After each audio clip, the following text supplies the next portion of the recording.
O UFC deste sábado tá meia bomba, mas esta edição de Três Tapinhos vai salvar seu evento, vem ver. Três Tapinhas.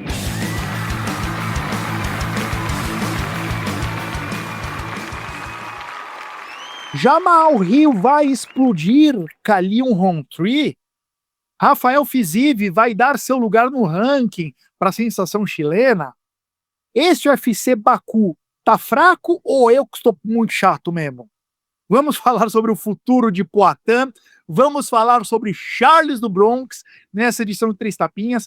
Então já deixa o seu like porque ele é importante pra gente. Você que tá vindo pelo YouTube, muito bem-vindo. Você que está vindo pelo Spotify, muito bem-vindo e bem-vinda. Este é Três Tapinhas, o podcast que não te abandona nunca. E você já sabe, você que é habituê, que tá aqui sempre com a gente, já sabe que a gente começa sempre olhando no retrovisor ou para o evento passado, ou para alguma coisa, algum fato noticioso da última semana, né? Essa foi uma dica de um inscrito que a gente adotou aqui. Então começo dando boas-vindas ao meu amicíssimo João Menegali Barbi. Por favor, capita, chega mais com o seu espinho na garganta. Ele diz respeito ao último evento, ele diz respeito a algum fato noticioso da semana. Bem-vindo, Barbi. Qual que é o teu espinho? Senhoras e senhores, soldados, aqui vos fala o rei de Montreal, o 10º planeta, seu capitão carisma. Vamos falar de luta, vamos falar de briga. Nesse momento aqui, o meu espinho vai ficar assim, com o que aconteceu com o Rodolfo Bellato. E eu vou dizer assim, para começo de conversa, que não existe essa luta não ter resultado. Não existe você dar uma pedalada acidentalmente. Porque é isso, a luta só não tem resultado quando o juiz considera que foi acidental. Quem aqui acha que ele deu uma pedalada de forma acidental? Não existe esse resultado. Deveria ter sido ou nocaute pro Paul Craig, dependendo da regra, ou desqualificação, aí vitória a favor do Bellato. Mas o que a gente tem que falar um pouco também é do que aconteceu com o Bellato. Eu vou dizer assim, tá uma verdadeira guerra, né? No Twitter, no Instagram, redes sociais em geral, lutadores, fãs, falando do que aconteceu, porque ele toma a pedalada, gesticula pro juiz e cai completamente morto. Aí dá alguns segundos, ele levanta assustado assim, tenta brigar com o juiz, depois faz guarda para todo mundo, e muita gente tá achando que ele fingiu aquela parada. Uma coisa que eu vou dizer, que eu quero deixar muito claro aqui, soldado, muito claro, é que para mim é desinteressante até se ele fingiu ou não, tipo, no grande esquema das coisas, porque quando um lutador toma um golpe legal, ele tem o direito de falar, não quero continuar.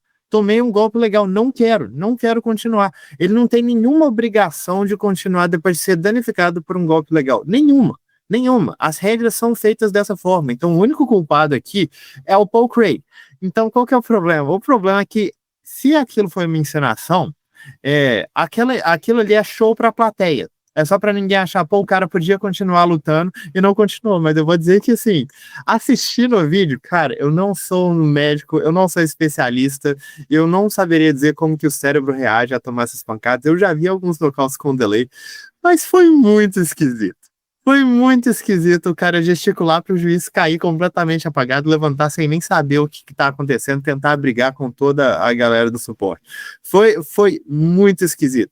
E eu vou dizer que, assim, eu fico até preocupado com o Bellato nesse sentido, porque o UFC não gosta dessas coisas, né? Se eles acharem, mesmo que eles sejam incorretos, se eles acharem que o cara fingiu ali, como eu falei, era direito do Bellato, talvez ele nem sequer tinha fingido, mas se eles acharem, ele pode se dar muito mal nessa. E aí, tipo assim, muita gente falou, e eu vou repetir, era uma luta não só muito vencível, mas o Bellato estava vencendo.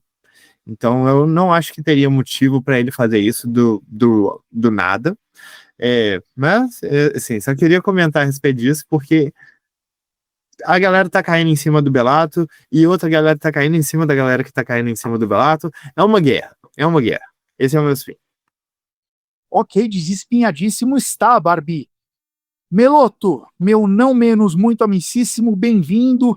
MMA Meloto, diga, por favor, qual o seu espinho na garganta e dê boas-vindas à nossa audiência. Olá a todos, muito obrigado pela recepção. Barbie, esse assunto é muito bom, gostaria de entrar nele, mas vou pular direto pro meu. Kamaru Usman is back, galera. Kamaru Usman voltou. Eu sempre acreditei no Kamaru Usman, mas eu fui influenciado pela análise do Barbie, porque ele acreditou mais no Joaquim Buckley e eu acabei sendo Nem me influenciado. fala disso, nem me fala disso, porque esse seria o meu palpite no campo minado. Por conta da análise do Barbie, eu mudei para Miranda Maverick. Brincadeira, hein? Mas enfim, mas Foi tudo estratégia. Eu aqui tô vivendo em 3025 e vocês caindo na minha. O pior, Meloto, é que a análise do Barbie não estava errada, né? Eu não sei o que.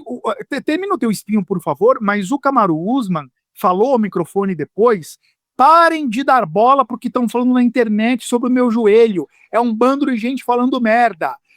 Então, assim, você vê até que ponto tem um pouco de fake news, essa coisa dele não conseguir subir escada de frente. E a gente precisa entender um pouco isso, né? Qual a situação real física do Usman. Porque ele falou que a galera fica inventando as coisas na internet. Mas vai lá, Meloto, a bola tá com você. Sim, não, essa é a única preocupação que eu tinha, né? É a questão física dele. E quando a gente tem boatos ou notícias que possam dar contra essa questão física, daí eu fui um dos que desacreditei no Usman por conta disso. Mas, claro, não vou colocar a culpa no Barbie, porque isso aí foi uma coisa que eu também pensei que o Usman já tinha acabado, que não era mais o tempo dele. Mas, assim, que pena. Agora, a minha lamentação é por que ele ficou muito tempo parado, cara. Ele poderia ter continuado lutando mais, ter feito lutas aí, de repente, até pelo cinturão. Ele poderia ter lutado contra o Belal Muhammad, poderia estar com o cinturão já no ombro, né? Mas assim, lamento porque agora talvez já tá ficando mais tarde para ele conseguir isso. De repente, uma luta contra o vencedor do Islam Makhachev, contra o Jack Della Maddalena, ainda acho que tá cedo, mas ele poderia estar um pouco mais perto disso se ele tivesse lutado esse tempo. E que luta que seria, hein? Islam Makhachev contra Kamaru Usman. Eu ando pensando nisso. E tem. A próxima luta dele pode ser pelo cinturão já, Meloto. Você concorda? Eu acho que vão colocar o Rakhmonov ainda assim, na frente dele. Eu vi gente comentando a respeito de acharem que o Usman vai direto para a disputa do cinturão. Eu não consigo concordar. Não porque, tipo assim, ele tem o nome, obviamente, mas, cara, é a categoria. Só uma coisa, eu não tô dizendo que eu concordo com isso, eu tô dizendo que isso é possível, tá? Sim, não, eu entendo, mas só que o negócio é que é a categoria mais embolada do UFC hoje em dia, sabe? Já tem a disputa de cinturão que vai acontecer contra o Islam Makhachev, depois tem que ser o Rakhmonov, e depois ainda tem o Gary ali correndo por fora, tem o Sean Brady correndo por fora. Tipo, tem muita gente que tá realmente na cara do gol. Eu acho que eles não fariam isso, porque essa aí, tipo, as outras têm 2 contenders, essa aí tem 4 que poderiam disputar o cinturão hoje, sabe? Bom, o meu espinho na garganta vai ser sobre o Charles do Bronx, porque olha que interessante. Eu vi uma entrevista no canal do Marcelo Alonso, PVT.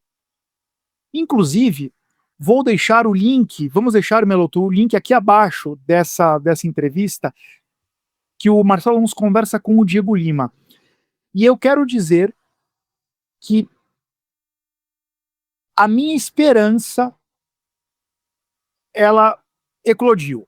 Não existia, agora existe. Eu gostei muito da entrevista que o Diego Lima deu para o Marcelo Alonso, de como está sendo a preparação do Charles, de que eles revisitaram todas as últimas lutas, não só do Topuria, mas todas as últimas lutas do Charles do Bronx, para ver o que o lado de lá está vendo de brecha no Charles. Então, assim, eu disse há 2 podcasts atrás aqui, que eu achava que as odds de 4-1 para o Charles vencer estavam erradas, que devia ser 6-1.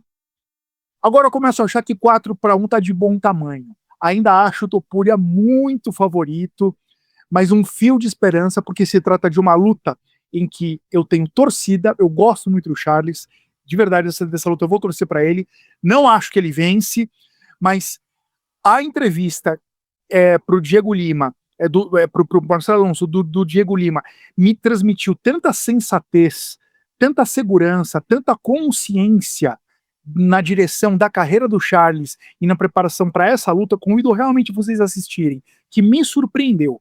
Me surpreendeu o Diego Lima, me surpreendeu algumas coisas que ele disse ali. Convido mais uma vez vocês a assistirem.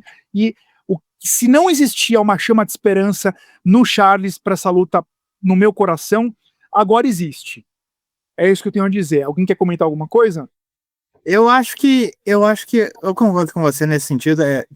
Por algum motivo, a MMA tá chegando num momento muito boxe em relação a odds, que é tipo assim, você pega o cara favorito, e ele é favorito com motivo, mas aí subitamente esmagam a odd. Tipo, não existe a possibilidade dele vencer essa luta. É através dessa daqui que seu capitão está muito na frente do campo minado, porque pegaram uma luta que não era tão discrepante assim e fingiram que era a luta mais discrepante do card inteiro, sabe? Eu acho que o Charles tem muitas chances.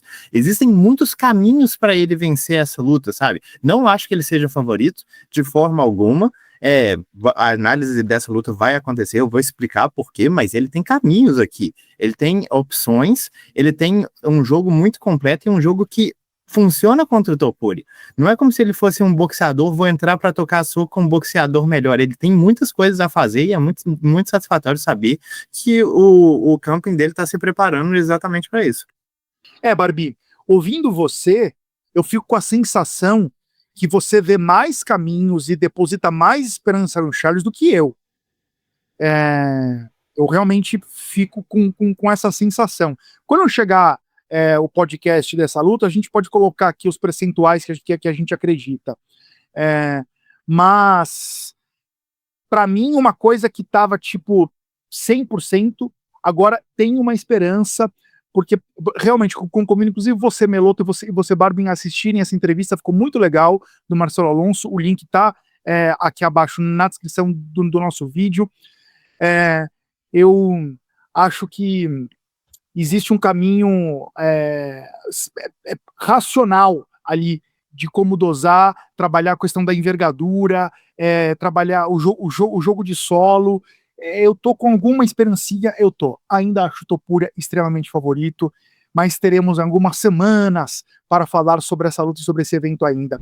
E bora falar do UFC desse sábado e de outros assuntos mais que iremos abordar aqui, né, nesta edição de 3 Tapinhas. E, inclusive, olha a pergunta que o Malvado vai trazer. Junto com essa risada, vem uma pergunta para o senhor, Meloto. Sobre quem? Sobre ele. Sobre o homem da nossa thumbnail. O homem da capa da nossa edição de podcast aqui no YouTube. Alex Poatan Pereira.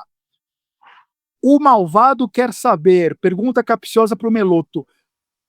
Melô, o Poatan deve enfrentar o Ankalaev em outubro. Isso deve acontecer. Se ele perder, o que ele vai fazer da vida, Meloto? Vai voltar para a fila e pegar um Dominic Reyes da vida?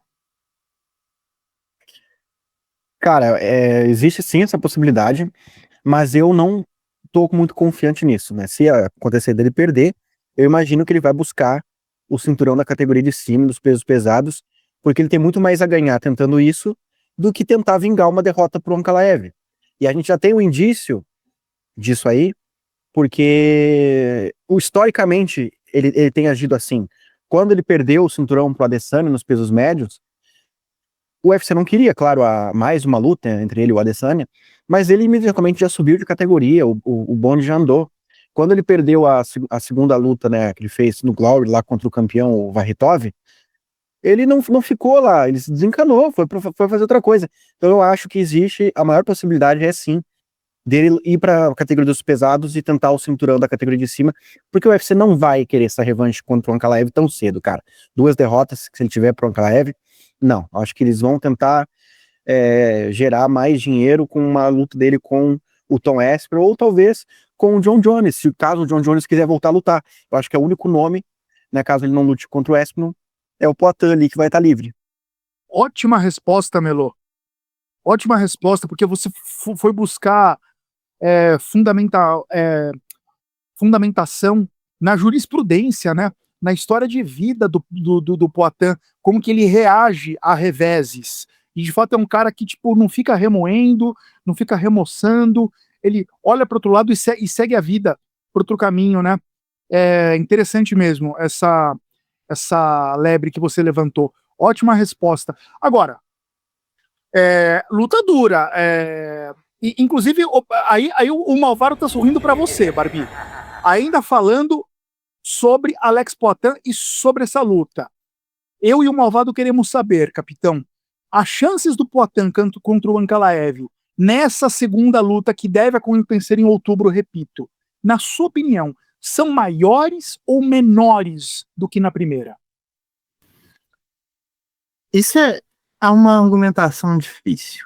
Eu vou dizer assim que a primeira luta foi muito diferente de como eu esperava que ela fosse. As expectativas foram por água abaixo, né? Porque o Ankalaev ganhou 2 rounds, muito claramente, e um round de 3 ganhou com alguma dúvida. Foram 3 rounds muito parelhos, 2 rounds extremamente claros para o Ankalaev. Em um desses rounds, ele ganhou do Poatan em pé, fez ele sentir o escambau, e ele não conseguiu reproduzir esse nível de sucesso nunca mais na luta, né? E quando ele tentou quedar, ele também não foi bem sucedido. Na verdade, ele foi extremamente mal sucedido, e até menos do que eu esperava, e olha que eu não tinha o Ankalaev como um cara com grande habilidade de queda, sabe? Eu vou dizer que eu acho que o Ankalaev fez uma luta muito boa em pé, e o Poatan fez uma luta muito ruim. Eu acho que estrategicamente falando, até pelo que eu espero do Poatan, a luta foi muito abaixo do que eu esperava, e levando isso em consideração, eu acho que o ajuste para o Poatan tá ali, sabe? Eu acho que você assistindo a luta é bem tranquilo saber o que o Poatan precisa fazer para entrar melhor para uma possível segunda luta. Da mesma forma, eu vou te dizer assim, fator de momento, de idade, de confiança, porque querendo ou não, o Poatan não conseguiu danificar o Ankalaev nessa primeira luta, né? Fora um jab ali no quinto round que o Ankalaev pareceu sentir mais, o Poatan tinha uma estratégia muito forte de vou entrar com chutes baixos e eles vão funcionar. Não funcionaram, sabe? Não funcionaram em termos de causar um dano que mudasse a luta. Então eu fico pensando se o Poatan tá convencido, vencer a luta, mas ao mesmo tempo não conseguir danificar o cara. Existem essa questão do ajuste que requer uma certa humildade, sabe? E a gente sempre fala aqui que lutador tem que ser um pouco arrogante. Ele tem que achar que é melhor do que o outro cara, mas o Poatan tem que reavaliar essa luta, porque o ajuste, eu acho que é um ajuste simples. Eu acho que é um ajuste que tá dentro das habilidades do Poatan hoje, mas eu tenho a impressão, honestamente, que o Ankalaev vai entrar mais forte, mais bem preparado para uma segunda luta do que o Poatan, mesmo que o ajuste para o Ankalaev fazer essa luta ser mais clara, assim, para ele, seja uma coisa mais complicada e mais dependente do que o Poatan vai trazer. Eu daria maior favoritismo para o Ankalaev numa segunda luta do que eu dei na primeira. Eu apostei no Ankalaev na primeira luta,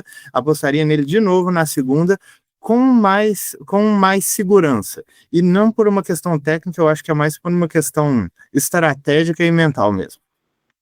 Barbie, respondido.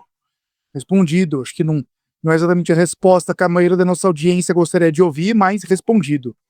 Rampazzo reage. Exato, era isso que eu ia falar. Muitos comentários elogiosos, falando que se divertiram com o quiz, que gostaram do quiz.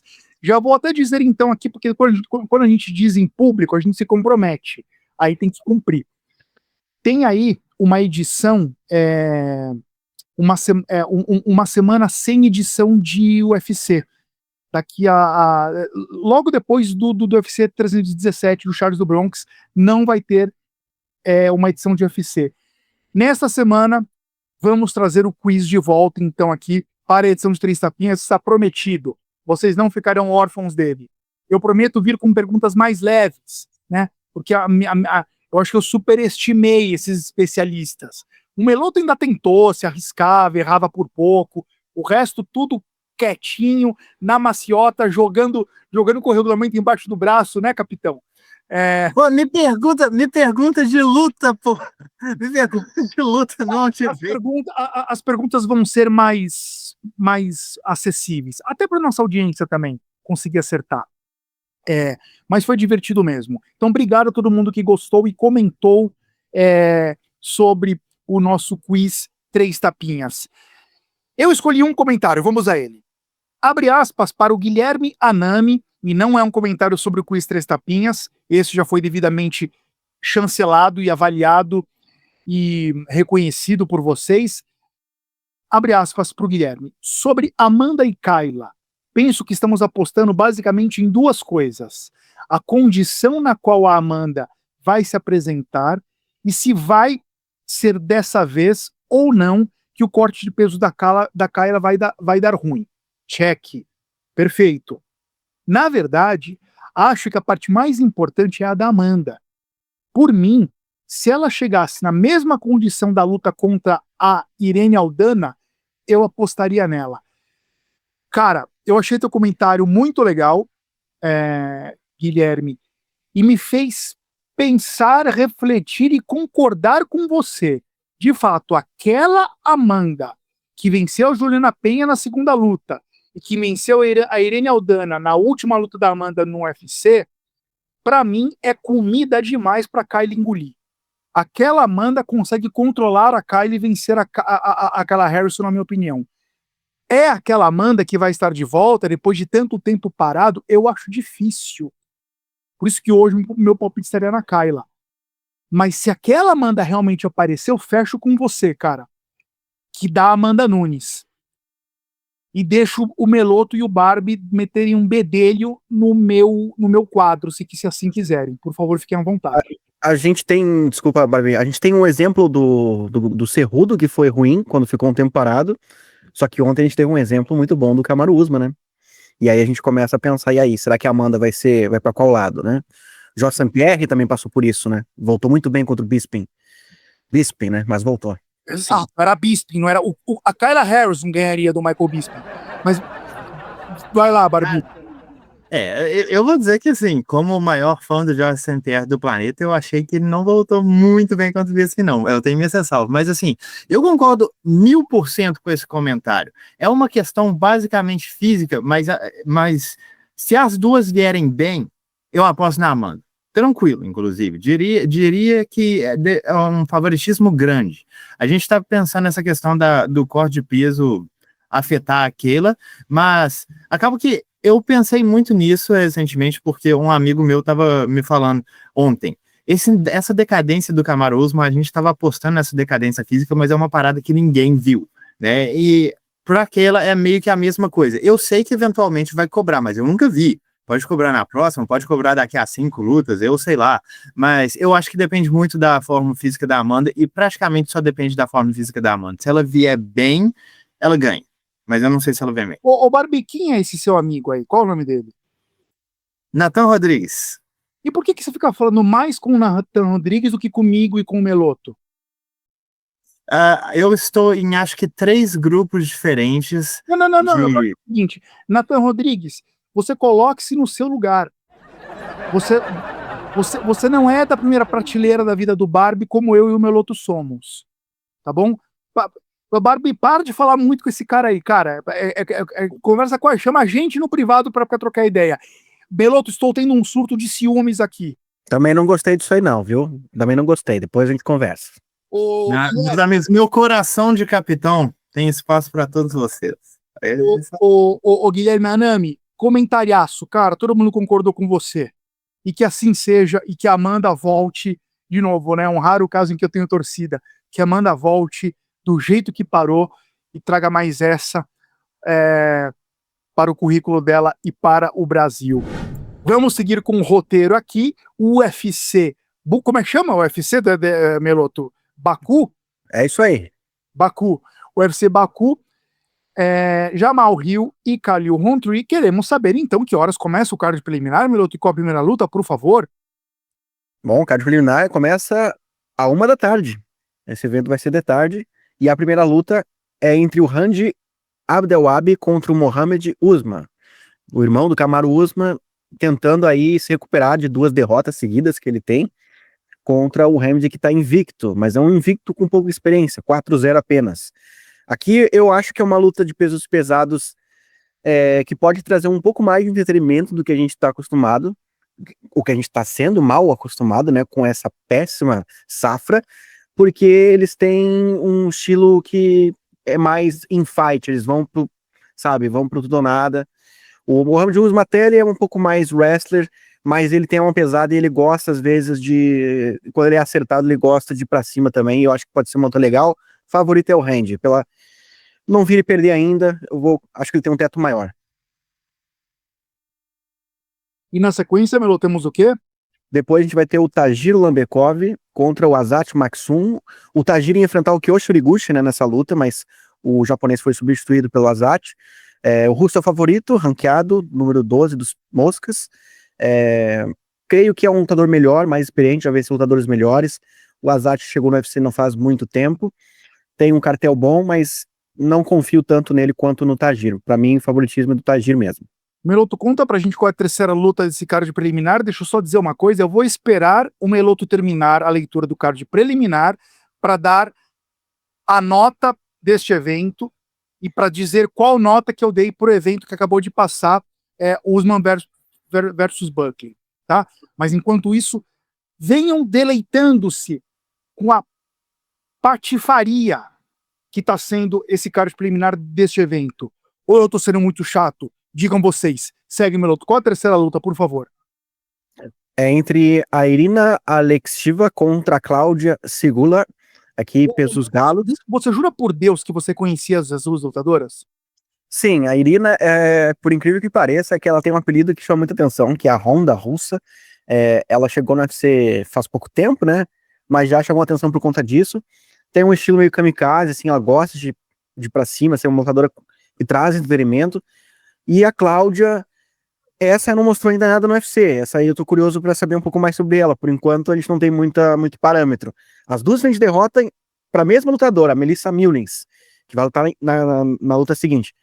Favoritismo aqui, eu vejo a Irina. Já venceu lutadoras melhores. Parece maior também. Eu acho que ela vai conseguir se impor e vencer a Cláudia. E na sequência, a gente tem a Melissa Mullins, que inclusive é uma ranqueada do peso do galo feminino, contra a Daria Zelezniakova, a russa contra Inglaterra. E aí, Meloto, o que dizer sobre essa luta feminina? Duas lutas entre mulheres na sequência nesse card. Pois é, a Mullins vem de um nocaute sobre a Cláudia. Antes disso, ela chegou a vencer a Irina, né, como eu citei ali. É uma lutadora com potencial, eu acho, de ir longe nessa categoria, porque, embora a idade dela não tenha, ela está com 33, né? Teto talvez não vai ser tão longe assim. Mas ela é melhor do que a Daria, cara. A Daria Zelezniakova, pra mim, até agora, no UFC, tá deixando muito a desejar, porque ela vinha com títulos de outros eventos, né? Ela foi campeã na Rússia e até agora no UFC não mostrou nada. Então eu tô mais confiante na Melissa mesmo. Ô Barbie, você concorda? Porque a Zelezniakova é favorita nas casas de aposta. E eu vou dizer que eu acho que eu concordo com o Meloto, sim, cara. A Zelezniakova, não sei, a última luta que ela fez não foi uma performance das melhores, não. Acaba que nessa categoria é meio difícil você tirar o nível das lutadoras, elas estão constantemente enfrentando estreantes ou pessoas que acumularam uma sequência grande de derrotas, mas eu tô achando, como o Meloto, que a Melissa Mullins vence essa luta. Ok, sem querer perder muito tempo nessa luta e já perdendo, por que diabos as bolsas de aposta estão dando a Zelezniakova como favorita? Por favor, alguém me responda. É porque, cara, assim, a Melissa, primeiro, tá? A Melissa já venceu a Daria antes do UFC, em 2022, nocauteou a Melissa. Só que ela tem uma derrota pra Nora Coloni, que aí pegou um pouco mal pra ela, porque a Nora não é grande coisa. Mas dado o histórico das duas já terem se enfrentado, a Melissa venceu a Irina, que a Irina é forte. Então eu não confio muito, cara. Eu não confio muito na Daria, não. Ok. Como diria Nelson Rubens. E a gente chega então numa lutinha aí no peso médio, né? O Jun Park contra o Ismail Nurdiev. O que você tem para falar sobre essa luta, Barbie? Quero você agora. Ismail Nurdiev entrou no UFC extremamente novo, fez algumas boas lutas, fez algumas lutas não tão boas, principalmente questão de defesa de quedas, não mostrou grande coisa, saiu do UFC, teve alguns resultados não muito bons, subiu de categoria, voltou para o UFC enfrentando o Bruno Blindado, uma luta que ele se deu muito bem, mostrou grande variedade de jogo, mostrou habilidade de quedas, mostrou a trocação, e eu sempre achei ele muito bom. Sabe, fora essa questão de defesa de quedas, eu acho a trocação dele muito bacana, ele tem bons chutes baixos, ele cria bons ângulos, boas combinações de boxe, ainda é um cara muito novo, se a gente for constar que ele entrou no UFC a primeira vez 6 anos atrás, e ele ainda não tem nem 30 anos de idade, sabe? Tá enfrentando o Jun Yong Park é um wrestler, principalmente. Troca também, mas é um cara que gosta de quedas, gosta de trabalhar com pressão, jogo de clinch, mesclar bastante, trabalhar cotoveladas quando pode, pegar as costas, ficar lá o máximo de tempo possível. Eu acho essa uma luta bem bacana. É uma questão meio de casamento de estilos aqui. O Jun Yong Park já tem mais idade, já tem mais quilometragem aí dentro do UFC, principalmente. Acho que para ele a luta é quedar, tentar controlar o Naurdiev no solo. E eu vou aqui arriscar. E dizer que o Naurdiev vai vencer essa luta. Acredito, bom, pegou já bastante experiência fora do UFC. Eu espero que ele tenha melhorado essa questão de defesa de quedas. Pode conseguir que ele estava enfrentando dentro do UFC wrestlers muito bons. Tipo, uma das derrotas dele foi pro Sean Brady, sabe? E nem foi uma performance terrível. Ele só não conseguiu barrar as quedas que ninguém dentro do top 5 está conseguindo atualmente. Eu acho é uma luta dura. Até mesmo na trocação, não acho que o Naurdiev vai simplesmente espancar o Jun Yong Park, mas eu acho que ele vai conseguir, através de criação de ângulo e um bom ritmo de luta, eu acho que ele vai conseguir a vitória. E Meloto, chegamos na última luta do card preliminar. Conta pra gente o que vai encerrar esse card. O Seyon Ken Ko contra o Oban Elliott. Aqui é uma luta de meio médios. O sul-coreano tem um apelido e o sobrenome ao mesmo, KO, né, nocaute. E é um nocauteador, obviamente, né, vem de vitórias aí fora do UFC, né, por nocaute. A última luta no Contender Series ele ganhou de um brasileiro que era destaque aqui do MMA Nacional, que é o Igor Cavalcante. Então ele tá vindo do Contender, ao contrário da maioria dos orientais que entram no UFC agora, sul-coreanos, chineses, que vêm do Road to UFC, né, são destaques da Ásia. Não, ele já pulou uma etapa, ele lutou contra destaques mundiais de outros eventos daqui do Ocidente e entrou no UFC com essa bagagem. O Oban também vem do Contender, mas já tá 3-0 no UFC, um cara que tá surpreendendo. Quando ele entrou no UFC não botava muita fé, agora ele tá 3-0 e olha, desafiou o Vicente Luque recentemente, recebeu aí um estreante, até uma luta mal casada. Dada a baixa experiência do sul-coreano, eu vou de Oban Elliott, não tem muito o que dizer. Ele tá mais tempo no evento, vence lutadores melhores. Bom, qual a nota de corte deste evento? Aliás, antes disso, qual a nota do evento passado, né? Usman versus Buckley. O evento passado, ele teve como nota de corte 6,5. Eu achei um bom evento. Uns nocautes bem impressionantes ali de alguns prospectos, as últimas duas lutas bem disputadas, ainda tem muito para pontuação. Eu achei um bom evento, então eu dou nota 5 para o último evento. Tinha como nota de corte 6,5, era o máximo que ele conseguiria.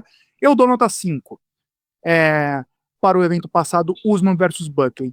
E a nota de corte deste evento, o Meloto ainda vai ler o card principal, vai ter a ADLP, a análise da luta principal do Barbie, mas a nota de corte deste evento, eu já vou dizer agora, é 5. Se for um evento espetacular, todas as lutas, as 11 lutas, acho que são 11 ou 12, impressionantes, o evento vai ter nota 5. Porque o card está fraco, ruim. Tá ruim o card. Ok? Então é isso. Se for espetacular, ganha nota 5. Não tem como ter uma nota maior do que essa. Chegamos ao card principal, Barbie, o Meloto. Que horas começa o card principal? Lembrando que o card preliminar começa às 13 horas, 1 da tarde, hein? Vai se perder aí, ligar a TV à noite e ficar vendo telenovela mexicana.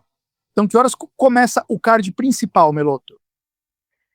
Bom, o principal começa às 16 horas, né? 16 horas. E a primeira luta entre o Mohamed Naimov contra o Bogdan Grad. Aqui, um confronto entre pesos penas. O Naimov, um cara duro, bem mais testado no evento, bem completo. O Bogdan que tá estreando, aliás, o Bogdan que estreou no UFC com nocaute sobre o Lucas Alexander, dessa vez vai ter muita dificuldade, porque o Naimov é mais experiente, vai ser lutadores melhores, é o favorito nas casas de apostas, e eu acho que ele vai conseguir uma vitória aqui, provavelmente nos pontos. Na sequência, Meloto, eu tô maluco ou é o primeiro brasileiro do card? Não está maluco, é o primeiro mesmo. É o Nicolas Mota, bem zebra, que vai enfrentar o Nazim Sadikov, lutador do Azerbaijão. Aqui, cara, o Nazim é um cara que eu boto fé nele pra ir longe nessa categoria. O Nicolas, ele tem altos e baixos no evento, uma hora ele vai muito bem, outra hora ele vai muito mal. Só que o Nazim é mais constante, mais regular, ao meu ver, já venceu lutadores melhores, vem de vitórias sobre o Ismael Marreta, nocauteou o, o Evan Elder e também finalizou o Terence McKinney, que são adversários duros. E eu acho que o Nicolas tá um pouco abaixo, inclusive, pelo menos dos últimos dois adversários do lutador do Azerbaijão. Então o Nazim, para mim, favorito e vence. E a terceira luta desse card principal? É entre o Tofik Musayev contra o Mikhtibek Oralbay. O Tofik, ele tá vindo do Bellator, mas antes disso ele foi campeão do Rising, venceu o Patrick Pitbull lá. É um cara que chamou atenção, chegou no Bellator inclusive com hype, só que no Bellator ele acabou, não foi muito bem, perdeu para um russo top lá. Então o Tofik Musayev chega no UFC com expectativa, só que ele vai enfrentar o Oralbay, que é um lutador muito casca-grossa, cara, muito difícil de ser derrotado. A última luta dele que ele perdeu, né? Mas ele vendeu muito caro essa derrota. Inclusive foi a única derrota dele no UFC, né? Então, assim, eu acho que o Oralbay vai vencer por ser um lutador mais duro, mais testado. E o Musayev, infelizmente, vai ter uma derrota aí, porque ele é uma grande estrela lá no Azerbaijão. Foi pra guerra aí recentemente, aí, ficou um tempo afastado, agora tá voltando ativa.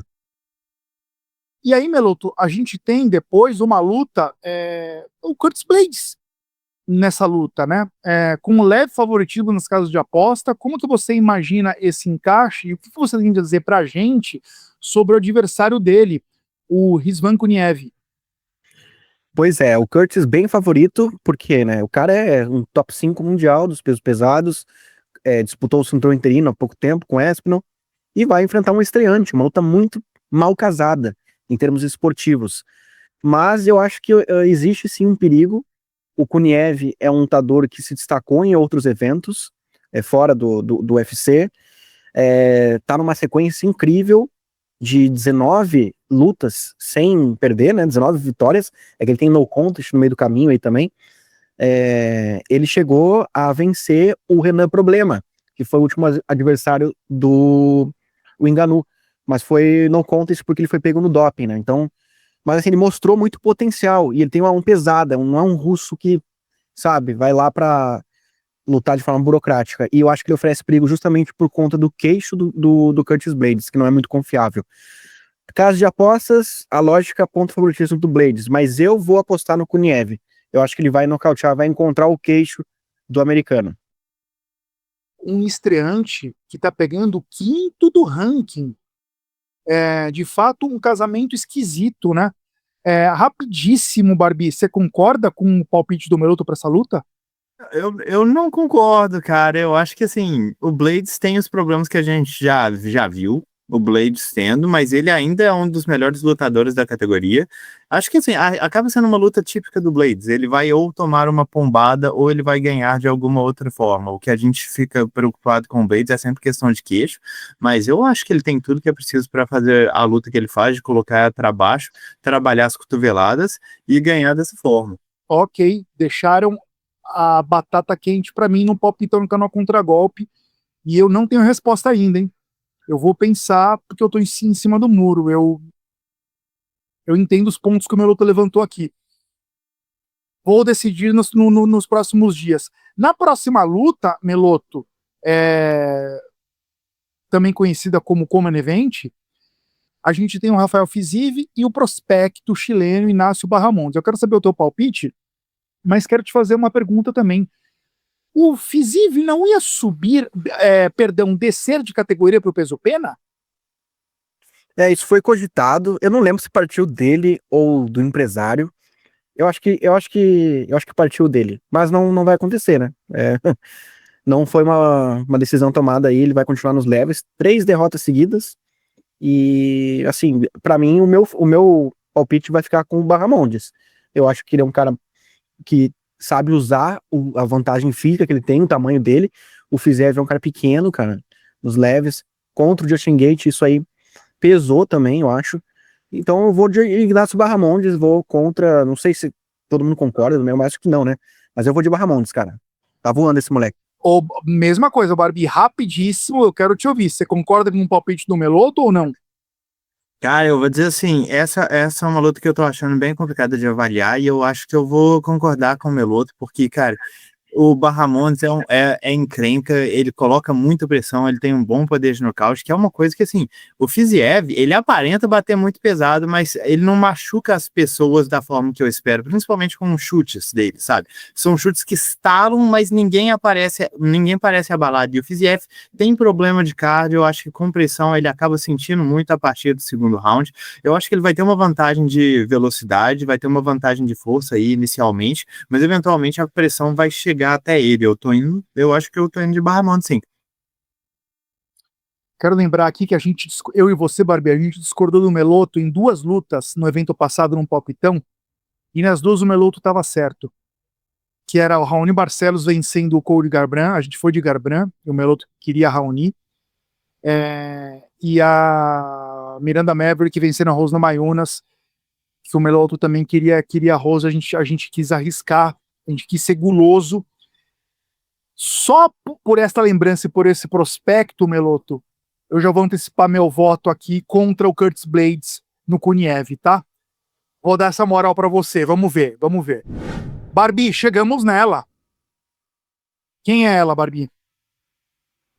Ela é a análise da luta principal. É a DLP. E eu quero saber primeiro sobre Jamal Hill. Aquele físico de pinguço.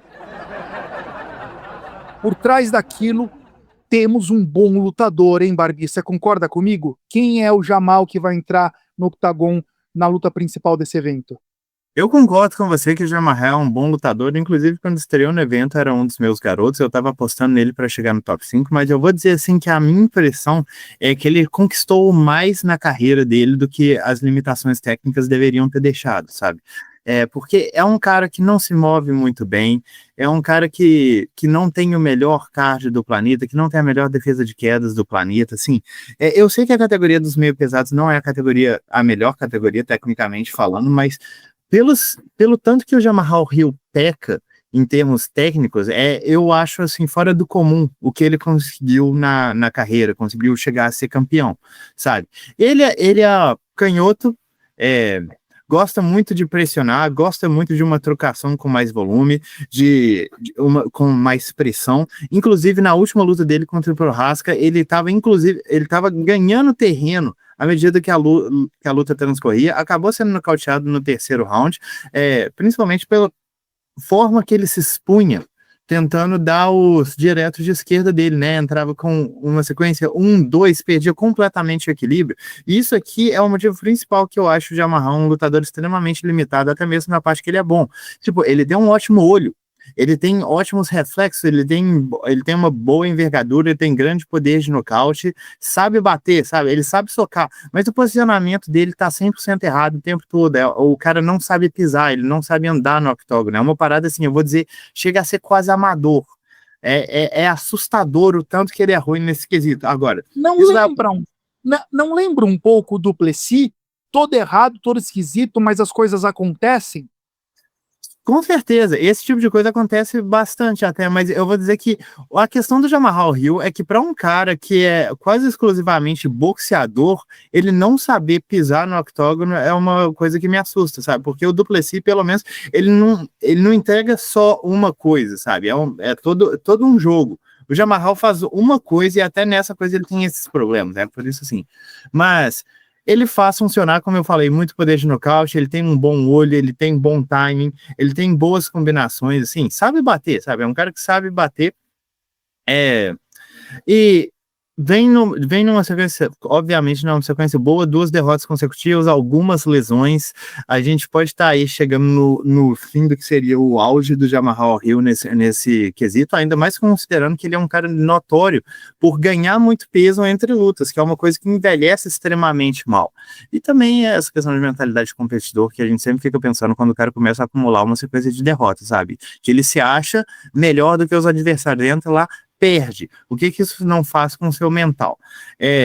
Mas, como eu estava falando, quase exclusivamente um boxeador. Coloca algumas boas joelhadas no clinch, que eu gosto bastante, mas é a pressão no jogo dele, cortando espaço, entrando com combinações no octógono, que torna o Jamahal Hill um lutador tão perigoso. Muito bem, Barbie. Do outro lado, a gente tem um Kalion Rountree e a nossa audiência, os brutamontes e desdonzeladas, não vão gostar do que eu vou falar agora. Mas eu quero te entregar o Kalion Rountree com uma provocação. Eu fico com a sensação que o Poatan fez o Kalion Rountree parecer melhor do que ele é. Eu acho que o Poatan lutou mal aquela luta. Acho que ele não foi bem naquela luta e fez o Rountree parecer um monstro que ele não é.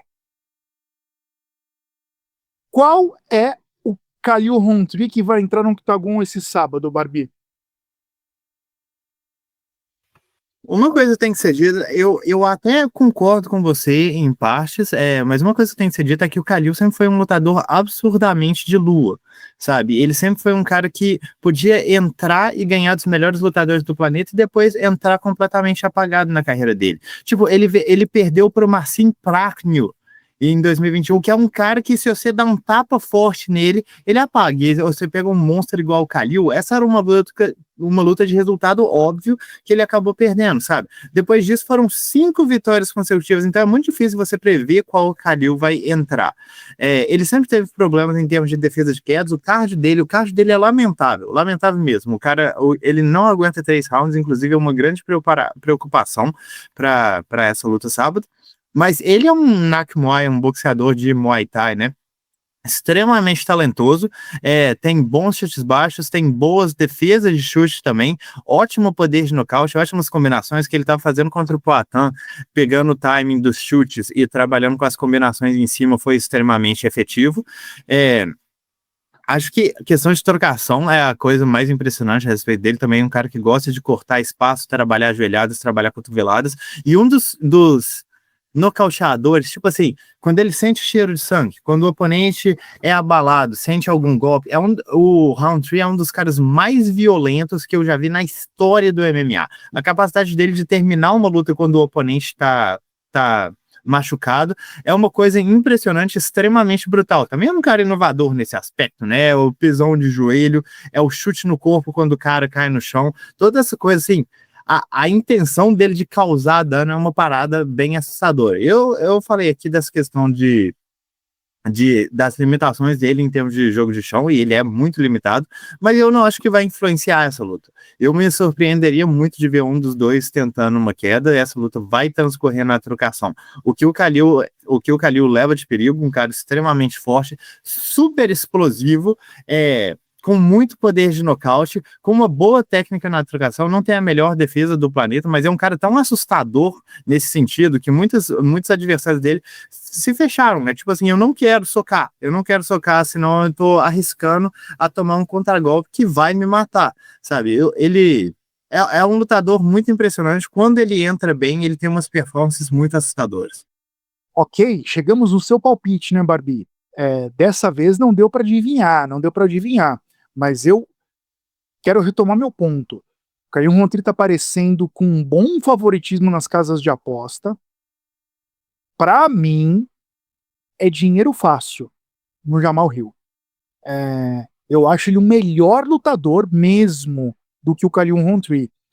E eu tô com um feeling que o senhor discorda de mim, que a batata quente vai ficar pro Meloto.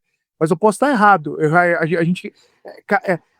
queridos tapetes, audiência, a gente não conversou em off, eu não sei qual é o palpite do Barbie. Cara, você discorda de mim que o Poatan fez o Rountree parecer maior, tá favorito, e a galera tá olhando errado o encaixe dessa luta? Ou você acha que o Rountree vai vencer mesmo, Barbie? Queremos te ouvir. Meu palpite, começando pelo fim, vai no Jamahal Hill. E os meus motivos aqui são principalmente a questão do card para uma luta de 5 rounds, a questão que os dois estão absorvendo bastante dano, mas eu não consigo enxergar o Roundtree vencendo essa luta que não seja por um nocaute rápido, sabe? E ainda mais considerando o tanto que o Jamahal Hill trabalha com pressão, trabalha com volume, e ele é um cara desinibido nesse aspecto. Eu não lembro de ver o Jamahal Hill entrando assustado para uma luta, no aspecto de não quero tomar pancada, até mesmo contra o Jiri Prochazka, que é um monstro nesse quesito, ele estava entrando na trocação, uma trocação bem franca nesse, até. Então, eu não imagino que ele vai entrar para respeitar muito o poder do Roundtree. Talvez seja uma escolha errada. Talvez ele seja brutalizado em 2 rounds, justamente porque o Roundtree tem fundamentos técnicos superiores, mas colocando essa pressão, colocando o volume que o Hill tem, trabalhando com a maior envergadura que ele também possui, eu acho que ele pode muito bem tirar esse poder de nocaute do Roundtree a curto prazo mesmo. Dá 2 rounds aí, o cara vai estar bufando sem conseguir muito reagir. E o Hill tá trabalhando muito bem diretos no corpo, uma adaptação muito bacana que ele fez na luta contra o Prochazka, que eu adoraria ver entrarem nessa luta. Uma coisa que o Roundtree pode explorar são exatamente os chutes baixos em um cara que não pisa bem, não defende chutes de forma alguma. O Roundtree deveria explorar esse tipo de coisa. Eu acho que essa luta vai, sim, o Roundtree vai começar melhor por ser mais explosivo, por ter fundamentos técnicos superiores, mas ele vai só perder espaço. Quanto mais essa luta seguir, pior para o Roundtree. A minha opinião é essa, e o Hill, mesmo que ele esteja vindo de 2 derrotas por nocaute, historicamente falando, ele não é um cara exatamente fácil de ser nocauteado. Ele tem um queixo que normalmente sustenta o problema. Até a luta contra o Prochazka, ele aguentou bastante pancada, então meu palpite está no Jamahal Hill. Meloto, quero te ouvir com relação a esse palpite, cara. Seco pra você. Esquece odds. Jamahal Hill ou Khalil Roundtree, quem vence? Jamahal Hill vence, lutador melhor. Questão é fisicamente, porque ele anda, parece que anda emendado, né? Com o joelho, com isso e aquilo, essas lesões dele. A questão é o quanto essas lesões que ele teve atrapalharam ele, mas ele, na sua melhor forma, é melhor do que o melhor Roundtree que eu já vi. Eu acho que agora eles não estão tão longe do auge assim, então acho que o Roundtree perde essa luta. Então quero convidar os brutamontes, as desdonzeladas que discordam da gente, que acham que o Khalil Roundtree vence essa luta, xinguem a gente aqui nos comentários. Fala que a gente não entende nada. Vem aqui, comenta, diga a sua opinião, diga por que o Roundtree vai vencer, que na semana que vem a gente vem ver aqui quem que estava certo nessa história. E chegamos... Ai, cara, no campo minado. O que aconteceu nesse campo minado, Meloto? Vamos para ele. Campo minado. Capitão Carisma, com seu sorriso carismático de galinha. Chama a câmera para você, capitão. Vem para cá, câmera. O pai aqui tá tão na frente, que eu olho para trás e eu nem enxergo meus colegas. Vamos lá, recap. Meloto foi de André Petroski vencendo Edman Shabazian, pagando 2,50. Quen. Rampazzo, esse que vos fala, foi de Miranda Beverick vencendo Rosna Mayunas. Pô, faltou pouco, hein? Faltou pouco, pagando 3,0. Foi uma lutaça. Quen. E o Barbie, Alonso Manifield vencendo Omar Sy, esse lutador horrível, que é o Omar Sy, tô com uma raiva dele, cara. Pagando 5,50 e cravou. Barbie, queremos, antes da gente falar os palpites do campo minado para essa edição desse UFC Baku, conta pra gente aí o placar, como é que tá? Você tá quanto na frente? A gente precisa pelo menos olhar o cenário, né? Como é que tá? Placar atual.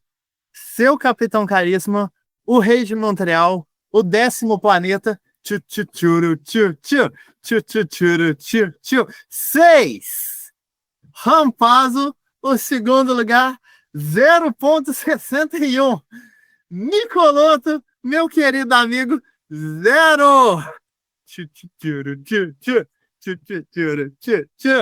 Yes! Vamos!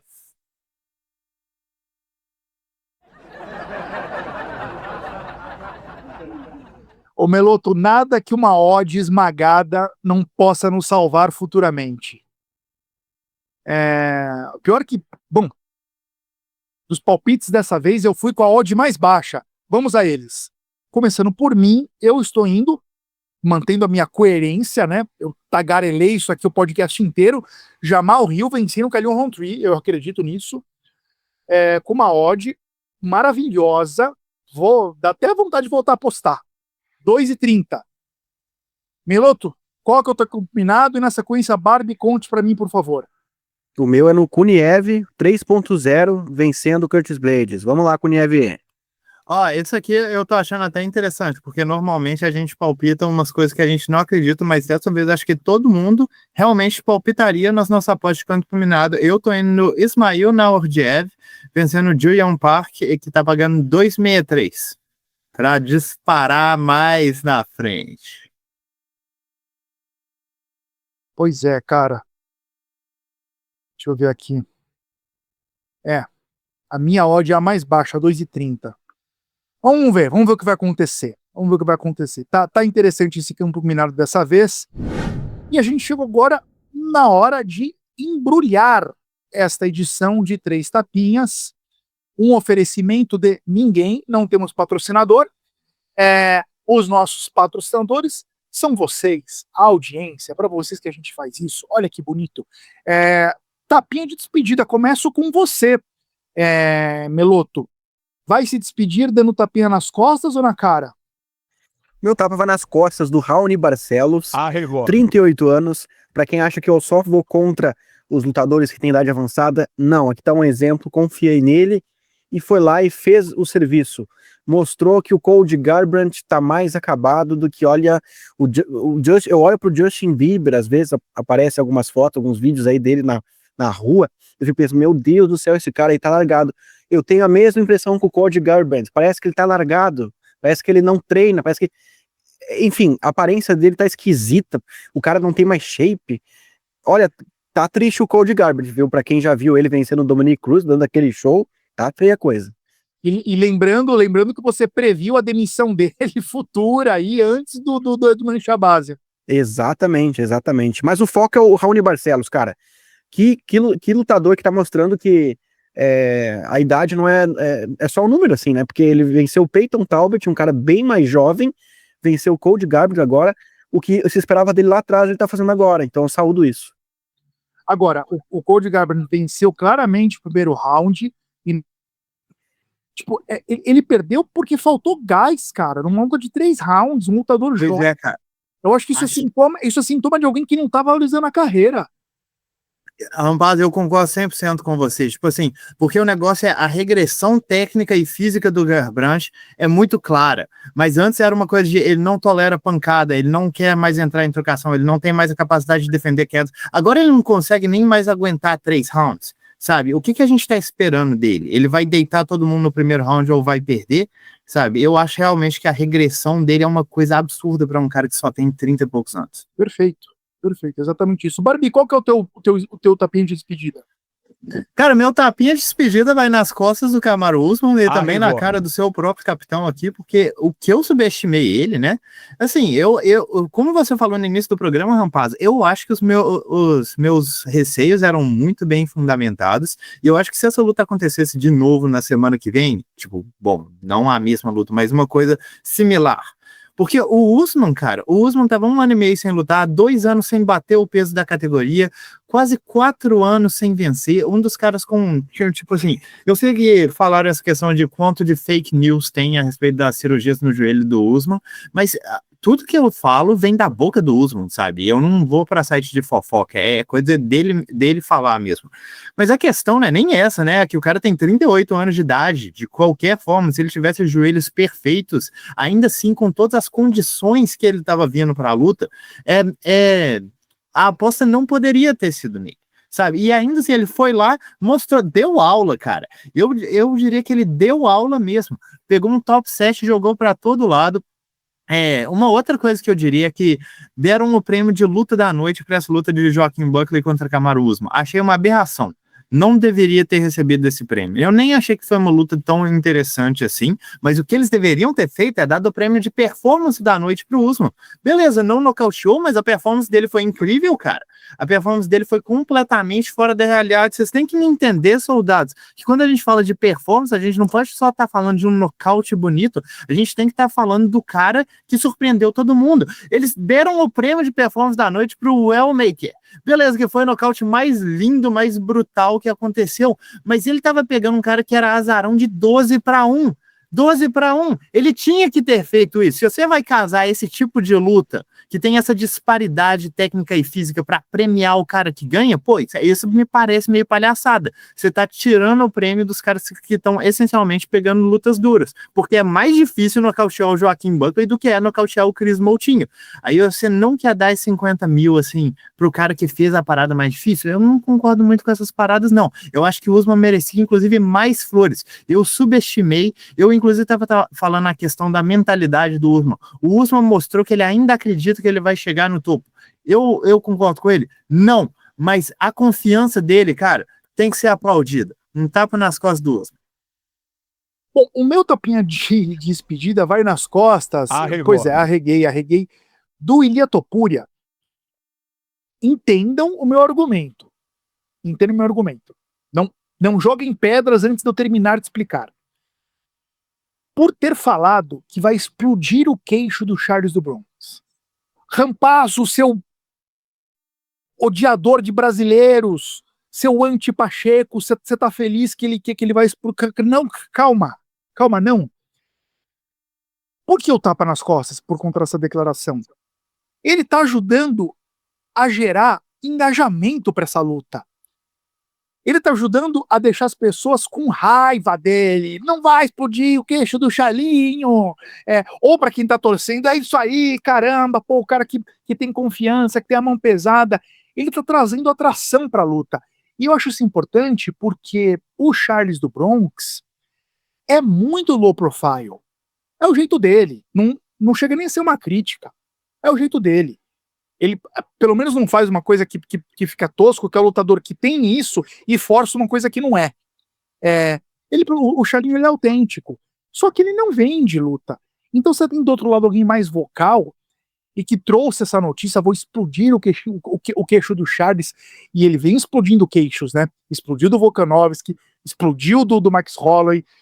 Você acredita nisso? Mexe com as emoções, né? Você, ou até eu que tô torcendo pro Charles, fico com medo, nossa, será que vai acontecer isso mesmo? E tudo, legal, é um cara que tá trazendo engajamento e foco, desejo, deixa a gente salivando ainda mais pra essa luta. Daí o meu tapa é um cara que sabe jogar o jogo da tensão, Ilia Topuria, além de ser um exímio lutador.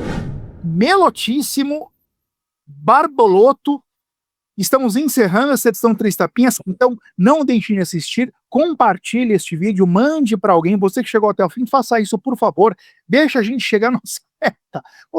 Eu vejo o Laerte Viana falando que quer bater 180 mil inscritos, a gente quer bater 800 inscritos.